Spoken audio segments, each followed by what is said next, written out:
purpose of the MVI is to measure vulnerability, and it is the first internationally recognized quantitative indicator of vulnerability. Why do we need to measure vulnerability? Don't we measure enough things in this world? Well, we do measure a lot of things. You know, we measure a lot of macro level indicators. We measure GDP, we measure unemployment, we measure consumer prices, et cetera, et cetera.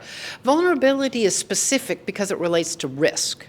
And it specifically relates to the risk that the assets that are that a country has on which generate the income that everybody lives on will be destroyed in some way because of international shocks, internationally transmitted shocks.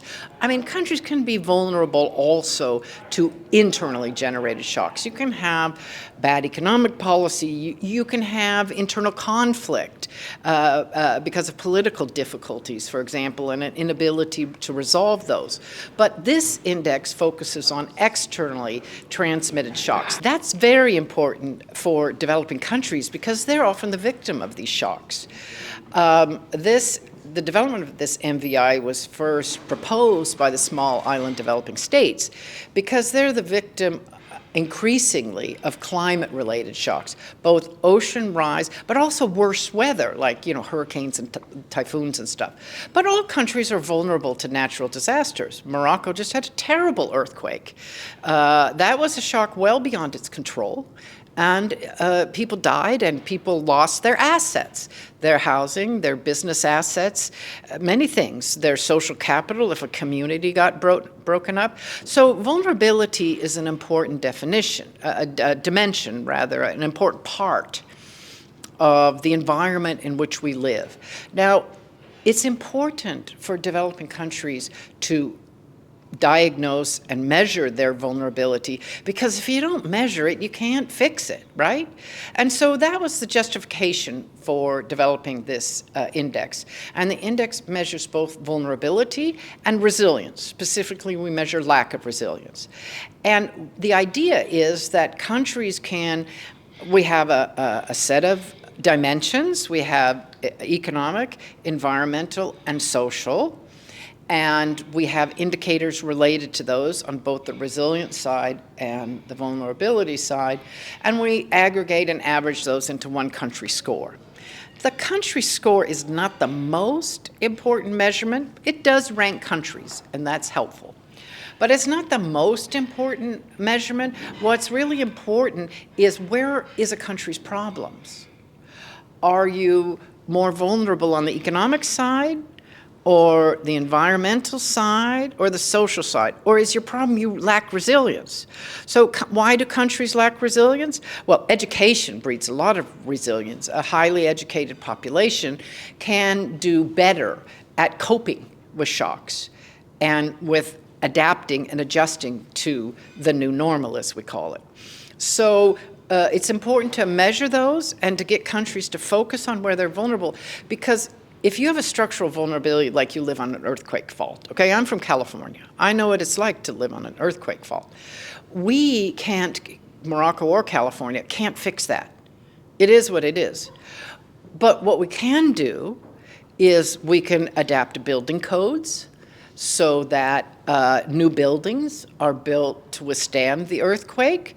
I'm fortunate enough to live in a newer house in San Francisco, so it's better able to withstand the earthquake. It imported some of the technologies from Japan about being able to shake and all that.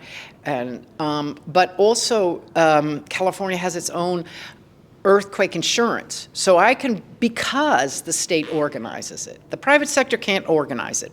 That insurance market will fail. Because the state organizes it, I can buy insurance to protect my asset. Now, countries often can't buy insurance. And so what they do is they get often private finance to, you know, build an asset, or a firm gets private finance to build a firm, and then something happens, like a global economic shock, and all of a sudden the demand for their product, goes down, and they don't have any way of coping. They don't have any insurance. They don't have any sources of finance. So the idea of the MVI is to help countries figure out where they're vulnerable and figure out how they can help economic agents adapt. And for donors who donate finance, or things like the World Bank that lend on concessional terms, they can adjust that finance to help countries deal with their vulnerability. I know the World Bank is helping Morocco rebuild after the earthquake. The question is, what are the terms of that? The World Bank gives loans. Is Morocco able to pay those loans? Should Morocco get a lower interest rate when it has to adapt to something like that? Should countries that are highly vulnerable, right, to climate change, for example, small island countries, get additional finance, concessional finance, get concessions in the terms of their finance based on that vulnerability. So that's the story. That's what we're trying to do. And our panel worked for 18 months to develop this index, and we're launching it now. And it's not perfect. And some people think, we didn't include this, we didn't include whatever. We try to go for simplicity, and we think we have an index which is at least intuitive and people can understand. And we hope our goal is to get more focus on vulnerability. Everybody's talking about World Bank reform, IMF reform, et cetera, at these meetings. And we think that reform should also include an increased focus on vulnerability as an important part of sustainable development.